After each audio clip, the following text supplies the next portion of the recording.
conectar com Deus, nada melhor do que a prece, a nossa comunhão no pensamento, no alto. Cada um tem os seus pedidos a fazer, cada um tem as suas questões a agradecer, os milagres do dia a dia, as bênçãos do dia a dia. Cada um sabe perfeitamente o que toca o seu coração e o que vai dizer a Deus. Mas a maneira mais universal de a gente fazer isso é com a prece do Pai Nosso.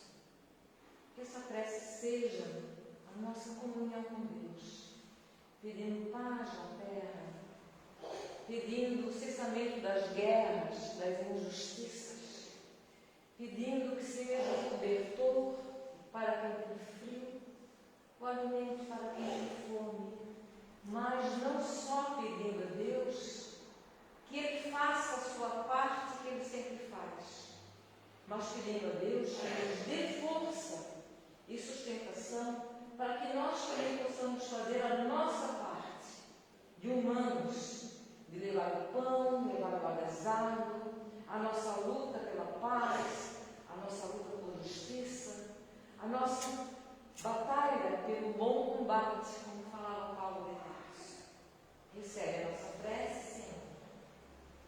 Pai nosso que estás nos céus, santificado seja o teu nome. Venha a nós, Senhor, ao teu reino, e seja feita, Pai, a tua vontade, na terra como é feita nos céus. E o pão que nos hoje, perdoa, Senhor, as nossas dívidas, como nós devemos perdoar quem nos deve, e não nos deixeis cair em más tentações, livra-nos de todo mal, que assim seja, Senhor. E na noite de hoje, a nossa irmã Aline, os milagres de Jesus. Seja uma boa palestra.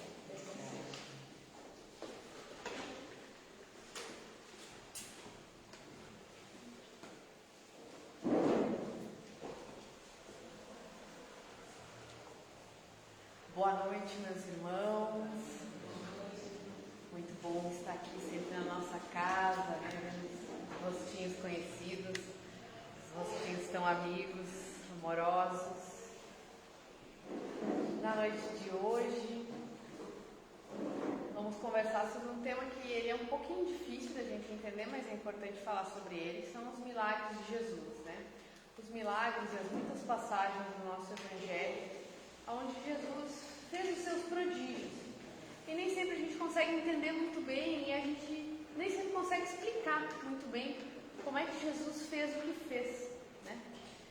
Mas antes disso a gente precisa entender um pouquinho o que são os milagres, né? O que é um milagre? Vamos ver se está passando aqui já. Passou? Não?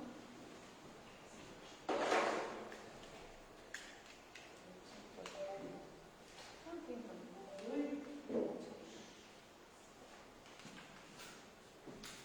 A gente passa manual. Pronto.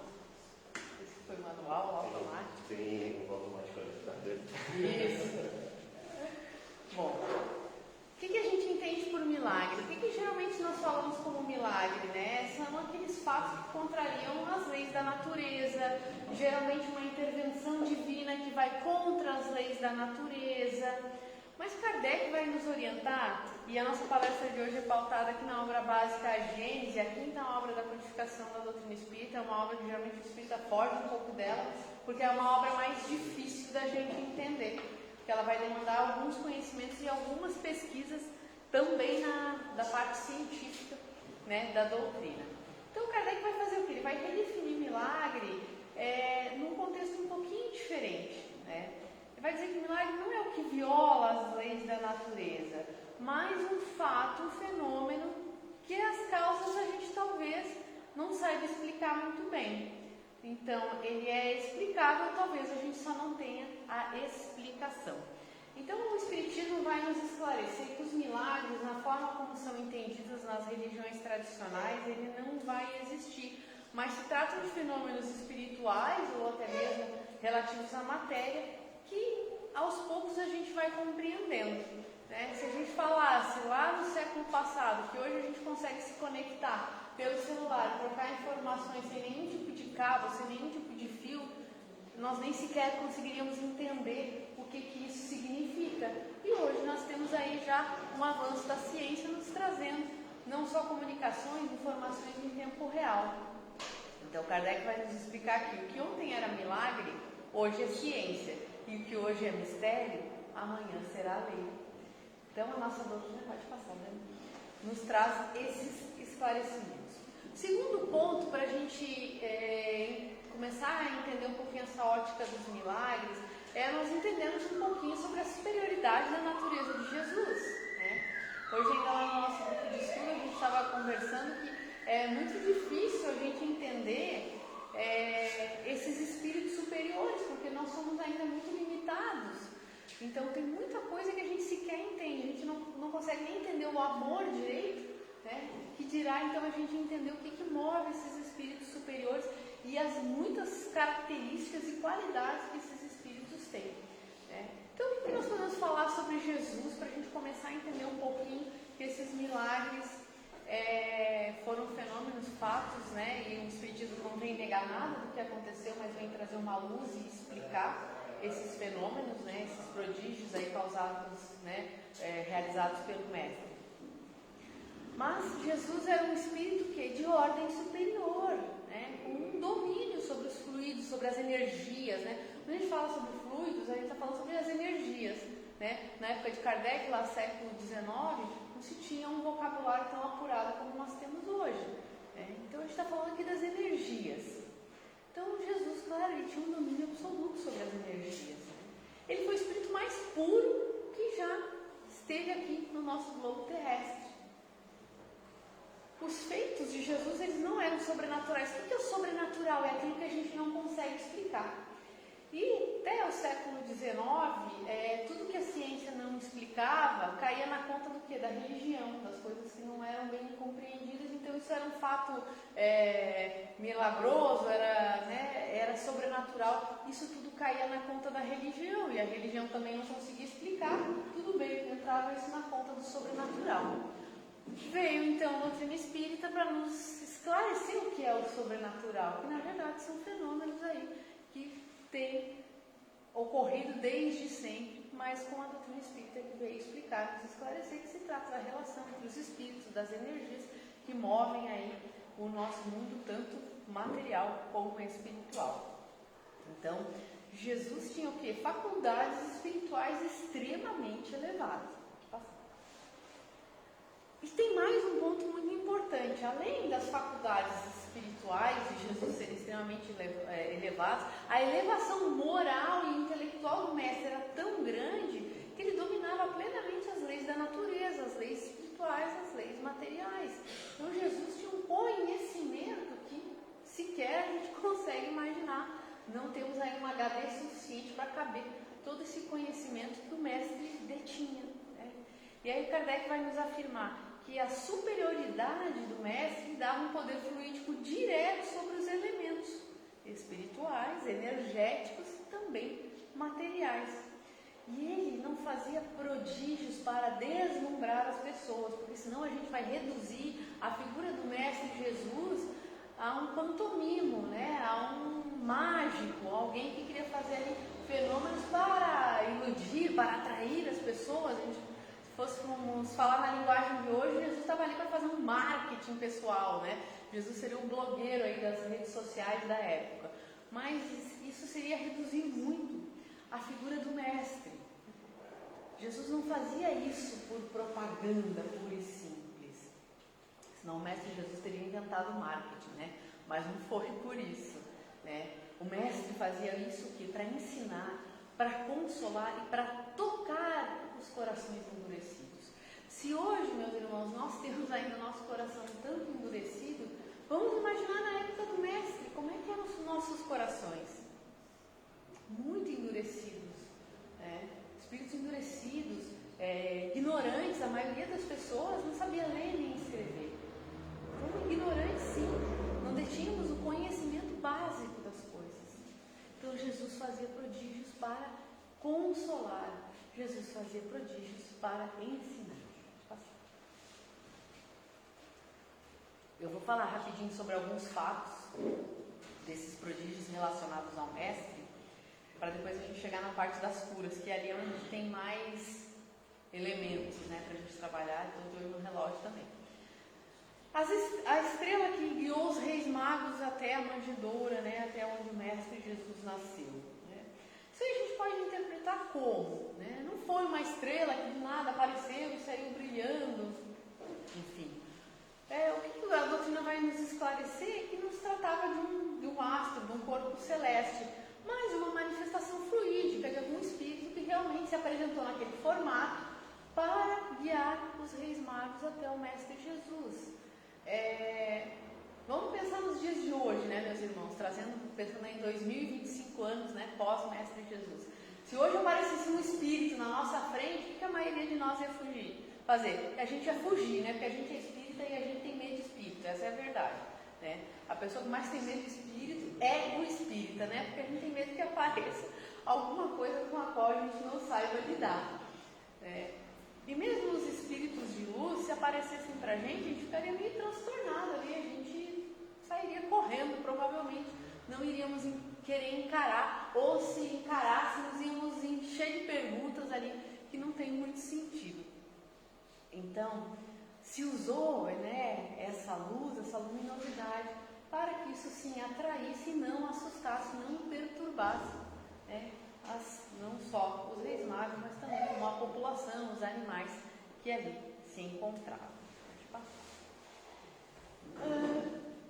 Tiveram muitas passagens, né, de sonhos ou de questões relacionadas à dupla vista que o Espiritismo vai nos explicar, que tentando traduzir, a gente não tem muito tempo aqui para explicar profundamente alguns conceitos, mas vamos tentar explicar de uma forma mais simples, né? A dupla vista, nossa doutrina, Kardec vai nos explicar que é a visão que nós temos não com os nossos olhos do corpo físico, porque eles são muito limitados, né? Eu fechei e não estou ajudando mais nada, mas com a nossa visão espiritual, vou chamar assim. E nós temos sim essa propriedade. Em muitos momentos a gente está usando a nossa visão espiritual para enxergar determinadas coisas. Então Jesus, lembrando lá da superioridade, né, do Mestre Jesus, tinha essa dupla vista de uma forma que a gente sequer consegue contextualizar. Então, além dessas faculdades anímicas, que são das faculdades próprias daquela pessoa, não está se tratando de intercâmbio mediúnico, de comunicação de encarnado com algum espírito, mas as próprias faculdades que existem da pessoa, e todos nós temos essas faculdades anímicas, né, cada um aí nos seus graus de desenvolvimento. Jesus tinha essas faculdades extremamente elevadas, né? Então ele conseguia enxergar coisas que para a maioria de nós não são disponíveis pela nossa ainda estágio evolutivo, não está ainda muito elevado, né? Então Jesus previu o quê? A traição de Judas, a negação de Pedro. Como é que Jesus sabia disso? Jesus era um mago? Não, ele tinha essas percepções, porque Jesus tinha uma percepção tão profunda das nossas intenções, da nossa vibração, da nossa qualidade espiritual. Jesus não precisava que a gente dissesse: Jesus, eu errei. Só de olhar para a nossa cara, Jesus já sabia ali todo o nosso currículo ali, né? E principalmente pela natureza das energias que a gente emanava. Então Jesus tinha essas faculdades de uma forma extremamente elevadas e desenvolvidas. Então nada tinha de sobrenatural. Jesus lia no íntimo do ser humano, como quem lê um livro aberto, né? Quando a gente tem contato com os espíritos, né, superiores, isso aí está disponível para qualquer um de nós, em qualquer literatura da doutrina espírita, nos romances aí mais variados, né, os espíritos de um grau um pouquinho superior, eles conseguem perceber as nossas intenções, eles conseguem fazer essa leitura energética nossa, das nossas intenções, dos nossos pensamentos. E se a gente mesmo tem isso, quando às vezes a gente chega perto de uma pessoa e você se sente mal, ela está carregada, se a gente já consegue sentir isso, captar essa energia dos nossos irmãos, que dirá então o Mestre Jesus. Pode falar. Milagres materiais e suas explicações, né? Então vamos falar um pouquinho aí do que aconteceu aí com o Mestre. Na passagem da pesca milagrosa, né, que é quando os apóstolos lá não conseguiam pescar nada, estavam lá desanimados, né, porque não pegavam um peixezinho sequer. Jesus, justamente com essas suas faculdades, né, conseguindo enxergar além do que os olhos do corpo físico conseguiam mostrar para ele, né, ajudou e mostrou, não, vamos até ali que os peixes estão ali, e conseguiu indicar para os apóstolos onde é que estavam ali os peixes, para que então eles pegaram ali e ficaram maravilhados, né? E o mestre usava disso também para que ele pudesse mostrar para os apóstolos que existia muito mais do que eles conheciam, né? Também não era para fazer uma propaganda, senão Jesus não precisava nem ter reencarnado, né? Ele só poderia aparecer ali com a galera e dizer ali, ó, amem, perdoem e tal, passar o seu recado e ir embora, né? Mas era uma coisa muito mais profunda. Os atos do mestre eram para nos tocar profundamente, para que os apóstolos também desenvolvessem a sua fé. Então, tudo isso tinha muitos objetivos em todos esses eventos que Jesus falou. Não era simplesmente só para mostrar o que ele podia fazer, né? Jesus, na verdade, fez até, acho que, menos do que ele poderia, mas ele fez tudo que a gente tinha condições de entender. A multiplicação dos pães e dos peixes, né? Então ali tem várias explicações possíveis dentro da doutrina espírita, né? A utilização de fluidos universais, a transmutação fluídica, mas tem uma leitura que para mim é uma das mais interessantes no entendimento dessa multiplicação dos pães e peixes, né? Quando Jesus tinha que alimentar uma multidão de pessoas, porque a energia do mestre era uma coisa tão potente que as pessoas queriam estar perto dele, sem nem saber por quê em muitos momentos, né? Igual as borboletinhas, os insetos são atraídos para a luz, eram as criaturas em torno do mestre, somente aqueles que eram, né, os inimigos do Cristo, aqueles que não queriam que Jesus trouxesse igualdade, que Jesus trouxesse fraternidade, queriam continuar ali com as suas pequenezas, materiais principalmente, né, que foram aí os opositores do mestre. Aquela multidão andava ao torno do mestre, né? E muito provavelmente a própria presença do mestre era capaz de nutrir aqueles espíritos. Não vou dizer nutrir materialmente, né? Mas nutrir espiritualmente. Quando estamos na proximidade dos espíritos elevados, né? Isso também aí tem diversas obras, a gente pode ter muitos exemplos. Quando estamos na proximidade desses espíritos já um pouquinho elevados, nós já nos sentimos plenos, já nós nos sentimos de uma forma assim, elevados. Imagina perto do Mestre Jesus, que não era isso. A pessoa esquecia que ela estava com fome, que ela estava com dor, que ela estava sofrendo. Pela própria presença do Mestre. Pode passar. Tem a parte ali da bodas de Caná, quando Jesus transforma a água em vinho, né, que a Maria pede ajuda para o Mestre, né, e o Mestre no começo ele fala, tá, mas o que tu quer de mim, né, tipo, Jesus, na sua superioridade, tá, vocês querem beber vinho, né? Pô, isso que está me pedindo, Maria, né? Ele fala para ela, assim, né? Querendo entender o que Maria queria, mas fazia parte do rito, fazia parte daquele momento. E Jesus também queria nos trazer um ensinamento de que é importante a gente ter alegria, que a gente tem que ter felicidade no nosso viver, né? Que não é errado também se confraternizar, a gente ter um momento em família. Então ali ele com seu poder espiritual também age ali sobre os fluidos e acaba fazendo com que ali naquela festa de bodas, né, um casamento, o vinho fosse ofertado ali para as pessoas que estavam naquele momento. As curas então de Jesus, é onde a gente chega num momento assim, muito lindo na passagem do Mestre Jesus, né? Jesus ele curou diversas enfermidades, né? São várias ali ao longo do Evangelho, aqui na Gênesis, capítulo 15, está bem explicado, depois quem quiser, recomendo, na nossa livraria ali, disponível para comprar a Gênesis, tá? Jesus curou diversas enfermidades, a mulher hemorrágica, foram vários casos de cegos, né? Muitos paralíticos, leprosos, a mulher curvada, o homem da mão seca, tem N episódios, com certeza tem muitos mais que nem foram relatados, né? Nesse caso da mulher hemorrágica, é um caso muito interessante, né? Era uma mulher que há 12 anos sofria com hemorragias. Gente, se a medicina hoje ainda tem limitações, vocês imaginam o que era a medicina na época de Jesus, né? Praticamente ela não existia da forma como a gente conhece hoje, ninguém tinha acesso a nada, existiam medicamentos, enfim. E o caso da mulher hemorrágica, essa mulher sofria 12 anos, os médicos já tinham gastado todo o dinheiro que ela tinha tentando se curar. curar e ela não conseguia. Então Jesus estava de passagem na cidade dela e ela pensou, se eu conseguir pelo menos tocar no Mestre Jesus, eu vou me curar. Então, o que estava muito claro era a fé que essa mulher tinha.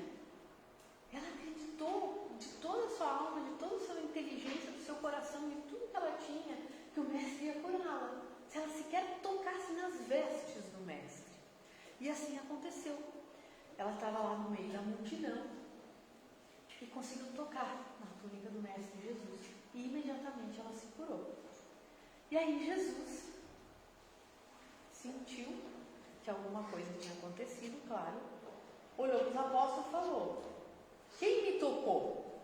Daí os apóstolos não entenderam, né? Porque os apóstolos eles eram gente como a gente, né? Eles não entendiam direito o que significava o Mestre Jesus, né? E quem ele era de verdade.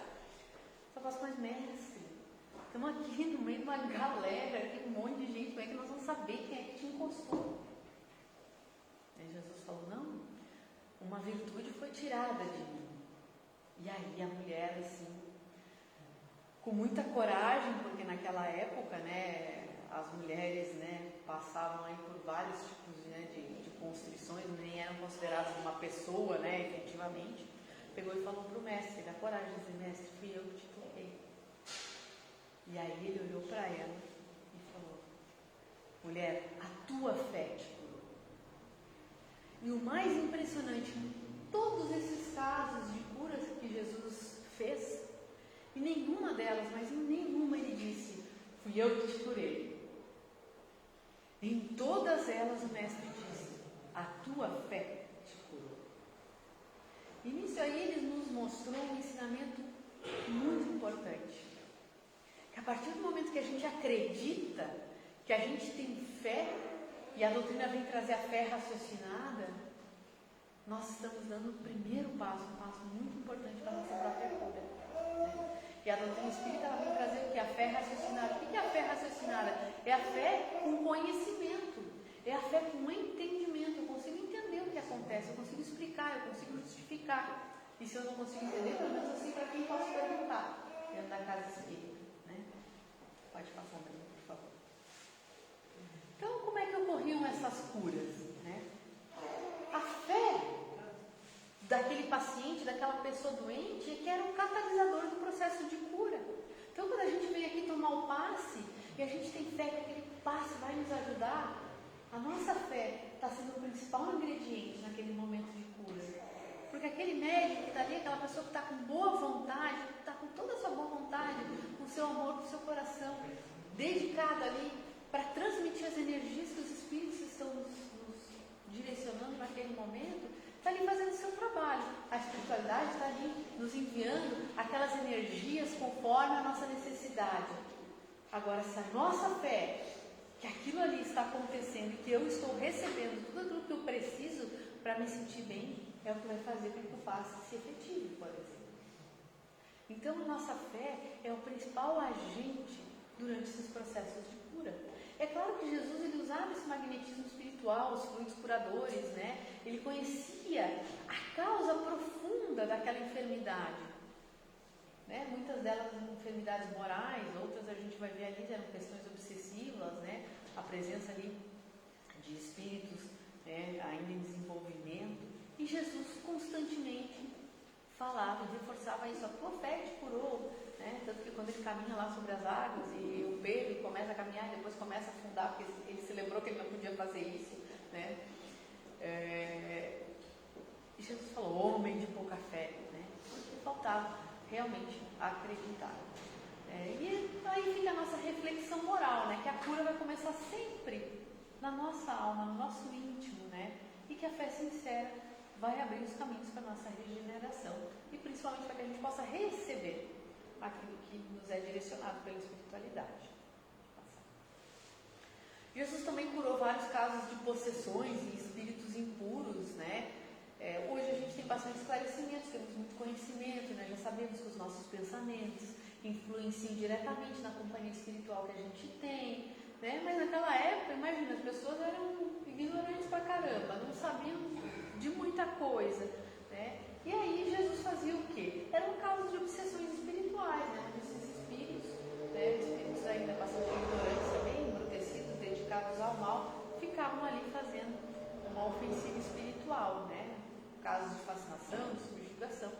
Jesus, claro, pelo seu poder fluídico elevado, pelo seu moral elevado, não posso nem dizer elevado, né? Seu moral que a gente nem consegue descrever direito, né? Afastava aquele espírito imediatamente ali. As pessoas eram curadas, né?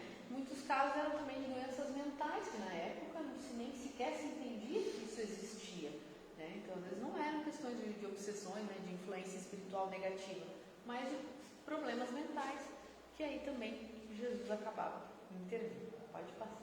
Tiveram os casos das muitas ressurreições, né? Então tiveram a filha de Jairo, né? O Lázaro, que é o mais conhecido, a filha da viúva de Naim, né? Então existiam muitas doenças naquela época e eram doenças assim bem pesadas, né? Também assim relacionadas ao momento espiritual, né? De desenvolvimento espiritual daqueles espíritos, nós no caso, né? A letargia, a catalepsia, isso existe até hoje, tá? A gente em menos grau hoje, a gente tem outros tipos de doença. À medida que a sociedade, nós, espíritos, vamos nos desenvolvendo e vamos evoluindo, tudo que nos acompanha também vai se transformando e vai mudando, né? Mas a médium Ivone do Amaral Pereira, que era uma médium que escreveu psicografou, né, diversos livros muito importantes para a doutrina espírita, recomendamos aí a leitura. Ela tinha catalepsia, né? E ela foi dada como morta quando ela era bebezinha, só que ela não estava morta, ela estava no estado cataplético. Ou seja, parece que a pessoa está morta, só que ela não está. Hoje a gente sabe que tem a síndrome do escafandro, onde a pessoa ela está consciente, mas ela não mexe nada dentro do seu corpo, né? Então, hoje se tem mais estudos, hoje nós temos tomografia computadorizada, ressonância, uma série de desenvolvimentos da medicina para ajudar a identificar esses casos, né? Se a pessoa realmente veio a óbito ou não, né? Mas tinham casos também do espírito se desprender do corpo, uma série de coisas, né? Então Jesus, com a sua autoridade moral, reativava esses laços fluídicos, fazia com que aquele espírito saísse daquele estado cataplético, né? Ou, enfim, de letargia. Pode passar, estou vendo na hora aqui. Teve a questão do caminhar sobre as águas, né? Ou sobre a tempestade. Também aqui, mais uma vez, né? Existem vários casos, né, de médiums que tinham essa mediunidade de levitação. Quem quiser ler mais sobre isso pode pesquisar Edgar Cayce, C-A-Y-C-E, que foi um caso bem sério. Ele saiu pela janela, assim, uma história bem interessante. E claro, foi um fenômeno de elevação fluídica explicado pelas leis espirituais. Jesus atuava sobre os fluidos. Então, assim, tudo a gente vai ver que a gente tem uma explicação sobre esses milagres aí que a doutrina vai trazer para a gente, né? A transfiguração do Mestre Jesus também, né? Jesus vai aparecer em pleno esplendor diante de Pedro, Tiago e João, que era o triozinho que Jesus gostava de usar para testemunhar alguns momentos importantes, né? E foi um fenômeno, claro, de materialização, ou ele deixou transparecer um pouquinho daquilo que ele era de verdade, né? E os apóstolos também estavam ali num estado alterado de consciência e puderam perceber espiritualmente aquele fato. Jesus estava aqui, encarnado, seguindo todas as leis, né? Sobre essa questão ali da ressurreição.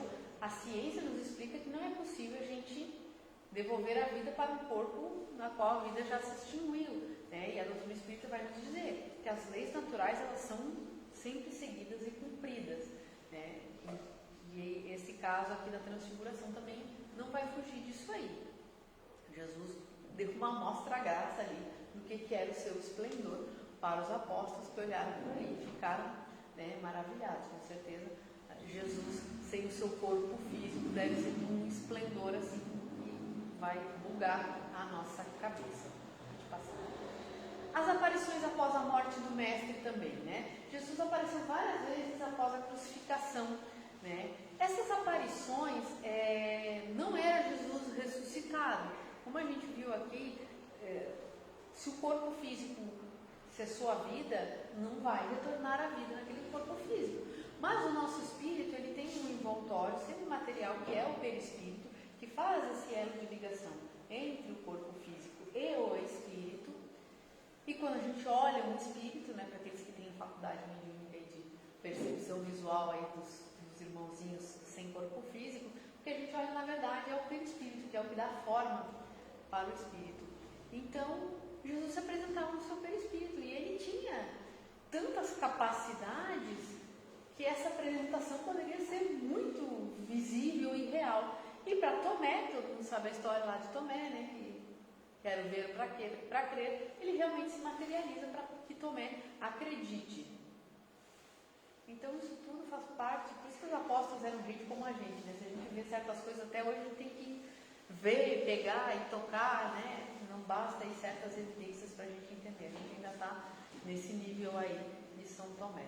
O desaparecimento do corpo, né? Não foi que o corpo físico de Jesus sumiu num lugar e reapareceu no outro, né? Provavelmente o corpo do mestre foi retirado ou ocultado para evitar que, né, profanações ou especulações ali acontecessem com o corpo do mestre Jesus, né? Muita gente amava o mestre, adorava o mestre, todo mundo ia querer um pedacinho do mestre, né?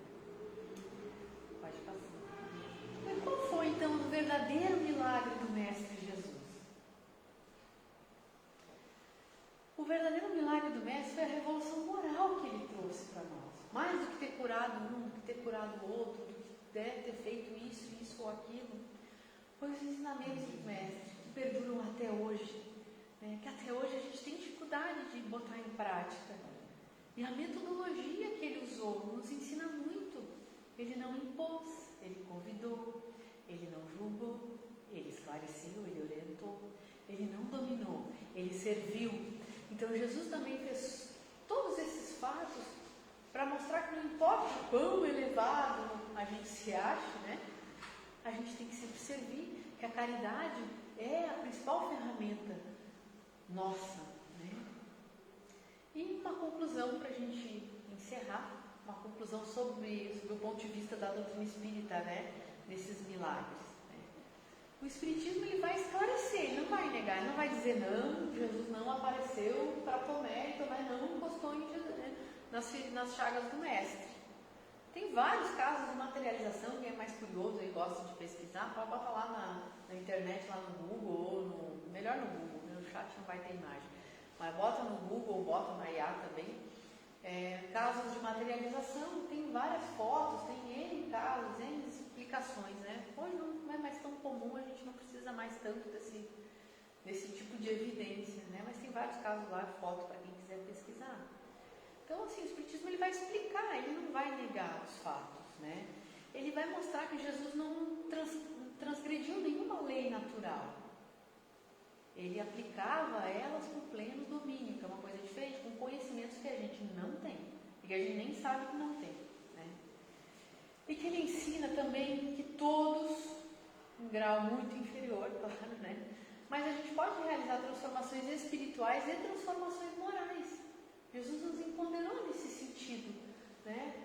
Quando uma pessoa vem até nós, nos pede uma ajuda, nós podemos dar um abraço sincero, transmitindo essa energia amorosa para aquela criatura. Eu posso dar uma palavra de consolo, eu posso emprestar um livro para aquela pessoa que me ajudou muito em determinado momento. E aí, para encerrar, aquela frase do mestre, né? Se tiveres fé, do tamanho de um grão de mostarda, né? Vai transportar essa montanha. Enfim, o que Jesus quis nos dizer é que através da nossa fé, do nosso acreditar, e através da fé raciocinada que Kardec nos explicou, né, entendendo as coisas, não negando, entendendo, esclarecendo, a gente consegue fazer muito mais do que a gente pensa que pode e do que a gente acha que tem condições, né? E conhecer a verdade, que a verdade nos libertará. Que a luz de Jesus, né, possa abençoar a todos, principalmente através desse esclarecimento que a doutrina espírita traz para a gente. E que ela possa continuar iluminando a nossa razão, mas também elevando o nosso coração. Uma boa noite.